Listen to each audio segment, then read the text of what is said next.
Rated T for teen. Come over here.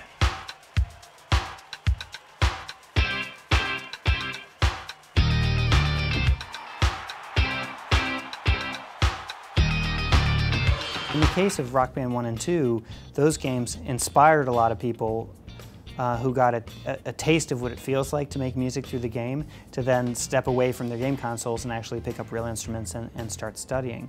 I think one of the goals of Rock Band Pro is actually to start to cultivate real musicianship within the game itself. In order to develop new gameplay, we've gone pretty heavy into Rock Band Pro and developed two new peripherals that we're calling a button guitar, which is a simulation of a real guitar with buttons on the neck that simulate the string and fret intersection. It allows you to make the same left-hand guitar shapes that you normally that you would make playing a real guitar.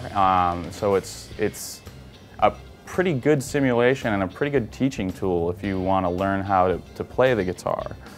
In that the buttons are easy to press, you don't have to develop calluses. So the left hand has buttons to simulate the left hand sort of chord positioning. You can play G chords, A chords, single notes, whatever. For the right hand or strumming hand, we actually have 6 simulated strings that will pick up where you pluck and translate that data into the game. So you can play chords, single notes, 2 notes, and we know where your hand is and what you're playing and can use that information to help you learn how to play guitar.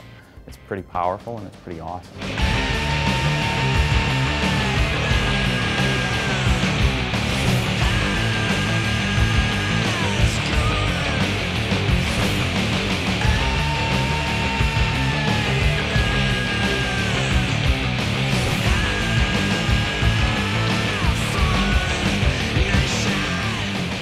Compared to, like, you know, the entry level kind of action on a real guitar, it's actually pretty easy. You know, it's like you don't have to worry about tuning or strings or calluses or any of that stuff. It's really, you just sort of press the button and go. And we work with Fender to come up with a great shape for the button guitar, and one of the historical Fender entry-level guitars is the Fender Mustang.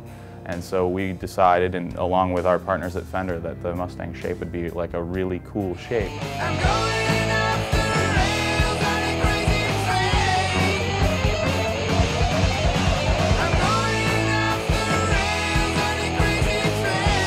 We are making a specially built Fender Stratocaster with some fingerboard technology that will allow us to sense, you know, again, your left hand positioning and strum the strings. We'll detect which strings you strum. And we push all that information into the console, and you can play on a Fender Strat or a modified Fender Strat. Part of enabling a real guitar into the game actually dictates that we create a brand new way to build fingerboards, or the area of the guitar that has the frets on it. This is a fully functioning guitar, right? It's got pickups, Absolutely. It's got the whole... Pickups, audio outputs, volume pots, strings. So you're playing the game, you're like doing your thing, and then you decide that you want to actually plug into an amp and play the song that you've been playing. Like, that's sort of the realization of Rock Band Pro in a nutshell, is, you know, oh, play the game, plug in the amp, play the song, and, you know, that's a pretty powerful thing. Both Pro guitars work equally well in the game. It's just players' preference as to what they want to play. The core guitars, or the legacy peripherals that we make now, still function just as well as they did in Rock Band 2 and Rock Band 1 and Rock Band 3. So if you want to play a guitar game, you can still play with the existing core peripherals that are out in the market and that we're still selling. We're trying to kind of innovate in new space, but also make sure that we are respectful of the investment that people have made.